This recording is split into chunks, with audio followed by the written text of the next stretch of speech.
सात संगत जी, प्यार से कहना धन निरंकार जी। सात संगत जी, स्वागत है आप सभी का आपके अपने चैनल पर। सात संगत जी, आप जी के चरणों में आज के आध्यात्मिक सत्संग विचार, बहुत ही सुंदर विचार, आशा है प्रवान करें और ध्यान से सुने। सात संगत जी, जो दूसरों को इज्जत देता है असल में वह खुद इज्जतदार होता है, क्योंकि इंसान दूसरों को वही चीज़ देता है जो उसके पास होती है। सासंगत जी, यहाँ पर बाबा हरदेव सिंह जी महाराज ने कहा है, गुण गाने निरंकार दे, कहे अवतार ना भूल, पर सदके उस अरदास तो जो प्रभु करे कबूल। सासंगत जी, अगर हम मानवीय मूल्यों को मूल्यवान मानेंगे तो हमें भी मूल्यवान माना जाएगा। दिव्य गुरु हमारे जीवन को संवार देते हैं। ये सुंदर गुण सोने चांदी से कहीं ज़्यादा कीमती व हरि की निगाह में वास्तविक श्रृंगार है। सत्संगत जी, सत्संग सुनने के बाद हम अपने जीवन की सभी परेशानियों को कुछ पल के लिए भूल जाते हैं और अपने सद्गुरु को बड़ी शिद्दत से याद करते हैं और उनके वचनों को सुनते हैं। जब आंखें बंद होती है तो आँखों को सतगुरु जी की छवि दिखाई देती है और आंखें खोले तो सात संगत जी प्रकट हो जाते हैं, मतलब डबल दर्शन। और पूरा दिन एक अजीब सी सकारात्मक और पूरे दिन मन प्रसन्न रहता है। सात संगत जी, और अगर किसी दिन सत्संग यदि आप नहीं सुन सकते तो पूरा दिन खाली और पछतावे में बीत जाता है। इसलिए हमें कभी भी सत्संग नहीं छोड़ना चाहिए। हमें नियमित रूप से लाभ लेना चाहिए, हमें सत्य के साथ रहना चाहिए, अन्यथा हमारा पूरा जीवन झूठ में व्यतीत होगा। कुछ ऐसे प्रेमी भी होते हैं जो सैकड़ों मीलों की यात्रा करके केवल 1 घंटे का सत्संग सुनने आते हैं। यह उनका अपने सद्गुरु के प्रति प्रेम ही है जो दूरियों को नज़दीकियों में बदल देता है। अगर आप कोई महत्वपूर्ण काम छोड़कर भी सत्संग सुनने आएंगे तो भी आपको कोई नुकसान नहीं होगा। सत्संग सतगुरु ने भेजा है। जब मालिक ने जीव को प्यार और नाम का हाथ देकर भेजा है तो हमें चाहिए क्या कि हम सत्संग तक पहुँचे, ध्यान से सुने और उस पर अमल करें। सत्संगत जी, कड़वा सच, किसी भी व्यक्ति को ज़्यादा सुधारने की कोशिश करोगे तो वह आपका दुश्मन बन जाएगा। हमें परमार्थ की कदर नहीं है, संसारिक कर्मों को प्राथमिकता देते हैं और सतगुरु लिस्ट के आखिर में है। अगर कोई ग्राहक रात को 3 बजे 30,000 की चीज़ लेने आता है तो बड़ी खुशी से रात को दुकान खोल देते हैं, पर सतगुरु हमें करोड़ों की परमार्थी दौलत बिल्कुल मुफ्त में देना चाहते हैं तो हम सुबह उठते ही नहीं और उस दौलत को लेने से इनकार कर देते हैं।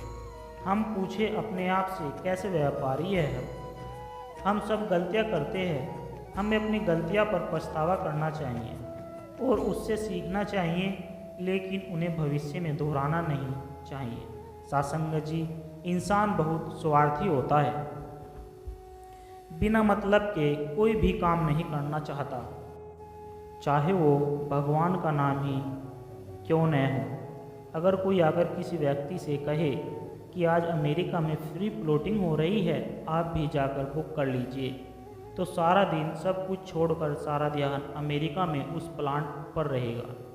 लेकिन मालिक ने कहा है कि भाई भजन कीर्तन करके सचखंड में प्लांट मिलेगा, फिर उस ओर ध्यान नहीं जाता, क्योंकि मनुष्य सचखंड का नहीं अमेरिका का अस्तित्व देखता है। जिस दिन सतलोक का अस्तित्व दिखाई देगा, ध्यान स्वयं और भक्ति की ओर ही जाना शुरू हो जाएगा। हमेशा याद रखें कि मौत आ रही है और हमें अपनी हर सांस की कीमत चुकानी पड़ेगी। अगर लक्ष्य सही हो तो थोड़ी भी मेहनत व्यर्थ नहीं जाती। प्रतिदिन भजन पाठ करें। सत्संगत जी, केवल मौसम के अनुसार बोए गए बीज से ही हमें फसल प्राप्त हो सकती है। जो बेमौसम का बीज होता है वह चाहे जितनी मर्जी मेहनत कर ले, उसे कभी भी फल प्राप्त नहीं हो सकता। इसी तरह कलयुग में केवल नाम की भक्ति ही फलीभूत होती है। इसे संत कहते हैं कि अब कल्लू आयो रे, एक नाम बोबे बोबे। इसलिए हमें हर प्रकार के अन्य कर्मों को त्याग कर केवल नाम की भक्ति में करनी चाहिए। सासंगत जी, जो मिले जब मिले और जितना मिले उसी में संतुष्ट रहना चाहिए। आपको स्वयं तो आनंद से भर देगा ही साथ दूसरे भी आपके प्रति सम्मान की भावना का उदय कर देते हैं। जीवन प्रति क्षण एक नई चुनौती प्रस्तुत करता है।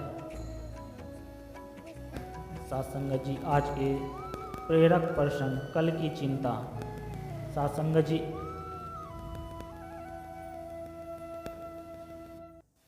जिस हृदय में कुल मालिक परमात्मा या सतगुरु का प्रेम समा जाता है, फिर उसके अंदर किसी दूसरी वस्तु की प्रति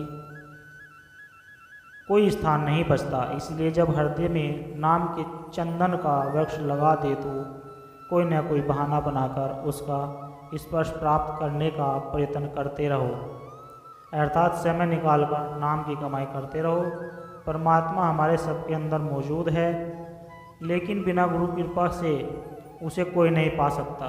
वह मालिक हमेशा हमारे साथ रहता है, वह हमारे अंदर ही है, पर अपने अंदर होते हुए भी हम उसे जानते नहीं। इसलिए आज हम दुखों और मुसीबतों में घिरे हुए हैं। जब गुरु मिला, उसने अंदर का रास्ता बताया, तब जाकर हमें अपने अंदर ही परमात्मा के दर्शन हुए। इसलिए बड़ाई गुरु की ही है।